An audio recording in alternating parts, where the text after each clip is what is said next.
샬롬 사랑하는 성도 여러분 안녕하세요. 디모데전서 묵상으로 시작하는 토요일 아침입니다. 가을 단풍이 아름답게 물들어가고 있습니다. 가을이 오면 어김없이 나무들이 붉은색의 옷으로 갈아입고 변화되듯 우리들도 하나님의 말씀을 읽고 묵상하는 시간을 통해 한 걸음 더 예수님을 닮는 인생으로 변화되어 가고 있습니다. 오늘 묵상할 말씀은 디모데전서 1장 12절에서 14절까지입니다. 말씀을 읽어드리겠습니다. 나를 능하게 하신 그리스도 예수 우리 주께 내가 감사함은 나를 충성되이 여겨 내게 직분을 맡기심이니 내가 전에는 비방자요 박해자요 폭행자였으나 도리어 긍휼을 입은 것은 내가 믿지 아니할 때에 알지 못하고 행하였음이라. 우리 주의 은혜가 그리스도 예수 안에 있는 믿음과 사랑과 함께 넘치도록 풍성하였도다. 아멘.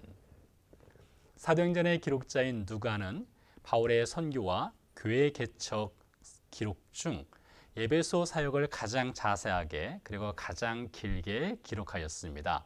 사도행전 19장과 20장의 내용을 보면 에베소 교회가 개척되는 과정, 성령의 역사를 통해 구원받은 12명의 제자 이야기, 에베소 시민들이 합세하여 에베소 성도들을 위협하였던 사건, 그런 중에도 성도 공동체가 흔들림 없이 신앙생활을 하는 장면이 생생하게 기록되어 있습니다.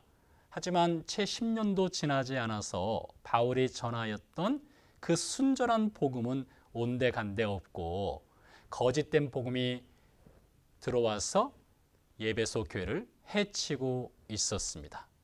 양의 탈을 쓴 늑대가 양 우리에 들어와서 양을 잡아먹는 것처럼 에베소 교회의 율법과 할례라고 하는 거짓된 복음이 신자들의 영적 생명을 위협하고 있었던 것이죠.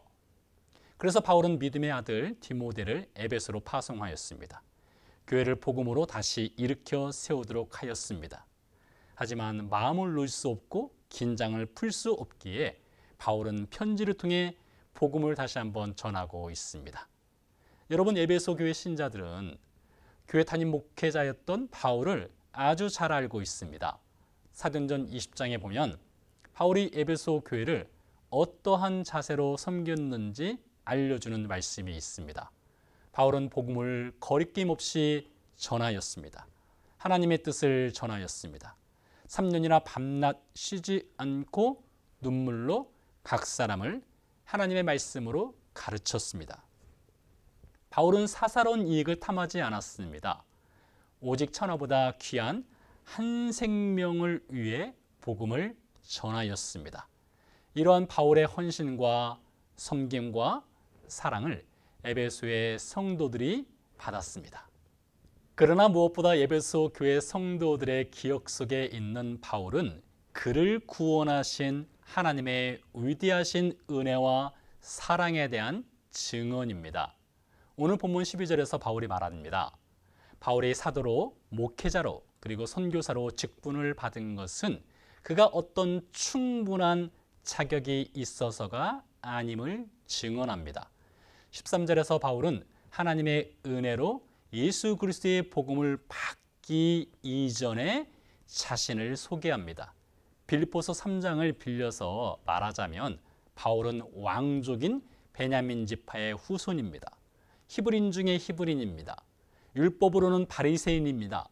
율법의 의로는 흠이 없는 인생이었습니다. 그러나 그가 예수님을 만났을 때 바울 자신의 과거 화려한 스펙이나 율법의 의로움이 배설물에 불과함을 깨닫게 되었습니다.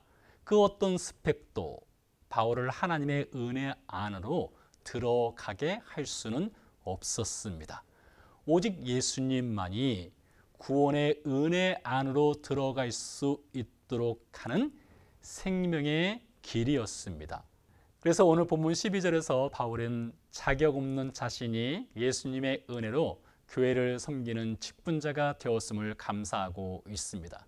이어서 바울은 그를 구원하신 하나님의 위대한 은혜를 다시 한번 에베소 교회 성도들에게 간증하는데요. 13절에서 바울은 비방자, 박해자, 폭행자였다는 자신의 과거를 고백합니다. 우리말 성경을 보면 이어서 도리어라는 말이 뒤따라옵니다. 도리어는 반전의 접속사 그러나로 바꿀 수 있습니다. 다시 말해서 내가 전에는 비방자요, 박해자요, 폭행자였습니다. 그러나 긍휼을 입게 되었습니다. 이렇게 반전의 접속사 그러나를 통해 바울은 하나님의 은혜, 하나님의 긍휼을 강조하는 것이지요. 바울이 자신이 은혜로 받은 구원을 간증하는 이유가 있는데요. 우리가 이미 살펴본 대로 에베소 교회 성도들은 은혜로 받은 구원을 율법과 할례라는 종교적 열심과 조건으로 구원을 스스로 확증하려 하고 있었기 때문입니다. 그래서 바울은 그것이 아니다. 오직 은혜로만 구원을 받는다는 복음을 자신의 간증을 통해 다시 한번 상기시키는 것입니다. 그래서 바울이 이렇게 말하는 것이죠. 내가 구원의 은혜를 받은 것은 내가 율법을 지키고 할례를 받았기 때문이 아닙니다. 율법을 지켜왔다는 것은 자랑스러운 것이지요. 그러나 그 어떤 율법도 나를 구원에 이르게 하지는 못하였습니다. 유대인으로서 할례를 받는 것은 지극히 당연한 것입니다. 그러나 할례를 받았다는 것이 구원의 은혜를 받는 조건이 절대 되지 못합니다. 나는 오직 은혜의 긍휼만을 입었습니다. 이렇게 바울이 그리스도 예수의 은혜로 인해 구원받았음을 다시 한번 이야기하고 있습니다. 현대 히브리어 성경을 보니까요, 긍휼을 라함으로 번역하였습니다. 라함은 아기를 품고 있는 어머니의 태사랑입니다.